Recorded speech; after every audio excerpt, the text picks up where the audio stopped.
ভালো থেকো সব সময়। হ্যাঁ, তুমিও ভালো থেকো। বিয়ে কবে করবে? জানি না আদৌ কপালে বিয়ে শাদী আছে কিনা। তোমার বউকে বলে দিও আমি যেই হাত ধরেছি ওই হাত যেন না ধরে। তোমার জামাইকেও বলে দিও আমি যে গালে কিস করছি ওই গালে যেন আর কিস না করে। আমরা যেই জায়গায় দুজন মিলে ঘুরছি তুমি তোমার বউকে নিয়ে ভুলেও সেই জায়গায় আর যাবা না। বউয়ের মন রাখতে মাঝে মাঝে যেতেও হতে পারে। তুই নেই মাত্র কইলে তুই আর বিয়ে করবি না। এটা তো তোমার কথায় কথায় বললাম। তোর স্বভাব আমি ভালো করে জানি। আমি তো তোর কথা উনানে লেগে কইতেছিলাম। ছেড়েই তো চলে যাচ্ছ, তাহলে আবার এইগুলো কেন বলতেছো? ঠিকই তো বলছো, আমি কেন এগুলো বলতেছি এখন?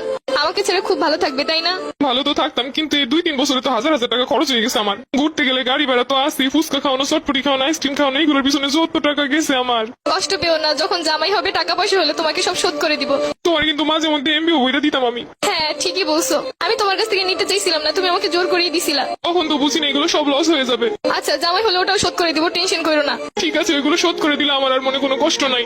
শুধু নিজে যা যা করছো তাই ভাবলা, আমি যে কি করছি সেইগুলো মনে নাই। একদিন কচু শাক রান্না করে নিয়ে আসছিলাম, লাল শাক বুনা করছিলাম, তোমাকে ছেড়ে খাইতে পারতেছিলাম না, তাই বক্স ভরে তোমাকে এনে দিছিলাম। আচ্ছা, আমার যখন বউ হবে আমিও তোমাকে লাল শাক আর কচু শাকের তরকারি রান্না করে বাটি ভরে দিয়ে আসবো।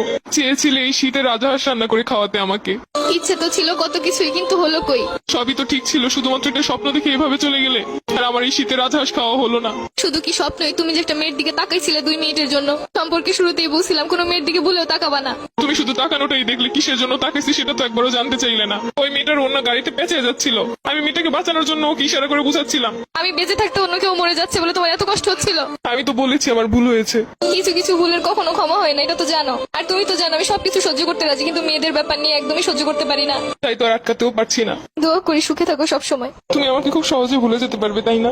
ঘৃণা মানুষকে সবকিছু করতে শিখায়। ভাবতেছি এতদিন যার সামনে তোমাকে বউ বলে পরিচয় দিচ্ছি, পরবর্তীতে কি হবে? তাদেরকে বলবে আমি মরে গেছি। জীবন তো কারোর জন্য থেমে থাকে না। আচ্ছা, কিছু মনে না করলে একটা কথা বলি। আমি যা আবেগের বসে তোমার একটা পায়েল কিনে দিছিলাম, ওই পায়েলটা কি ফেরত দেওয়া যাবে? জানোই তো আমার কাছে অত বেশি টাকা পয়সা নাই। নতুন কাউকে পটাইতে গেলে তো তখন লাগবো। কিন্তু ওই পায়েলটার তো 2-3 জায়গা থেকে খুইলা পড়ে গেছে। সমস্যা নেই, তুমি নিয়ে এসো, যা পইরে গেছে ওগুলো লাগাই নিবো। ওটার তো রঙও তেমন ভালো নাই। সমস্যা নেই, রং করে নিবো। আচ্ছা ঠিক আছে। আর শুনো, এই শীতে গোসল করো প্রতিদিন। আগে শীতে কত বলে বলে গোসল করাইছি। তোমার আর আমাকে নিয়ে এখন চিন্তা না করলেও চলবে। তোমার আর আমার পথ এখন আলাদা। তারপরও মনে তো কোথাও একটা রয়ে গেছো। এত সহজে তো চাইলেই ভুলতে পারবো না।